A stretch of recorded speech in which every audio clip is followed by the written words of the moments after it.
Hi po, yan. Nandito na po ako ngayon, ang aga-aga ko po. 11 AM pa lang po. Ang call time po namin ay 12:30 PM. Pero tingnan niyo naman po, excited po ako. Kaya ito po ang ginagawa ko po. Kasama ko po ang aking Auntie Cecil. Ayan po ang aking Auntie Cecil. Yan. Auntie Cecil nga matata. Yan. Dahil nga po napakaga ko, nandito po ako ngayon sa harapan ng Pocards Theater. Yan po. Yan po ang Pocards Theater. So, ito naman po ang PICC. Yan po ang PICC. Philippine International Convention Center. O, di ba? So, ayun. Papunta na po ako doon.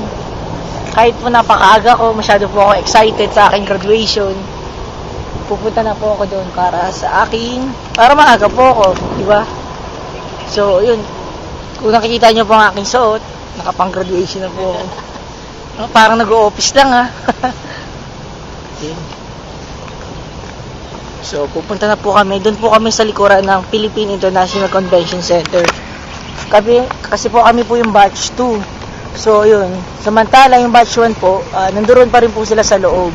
Kasi po, hindi pa rin po natatapos sa kanila ang graduation. Sige po, bye-bye!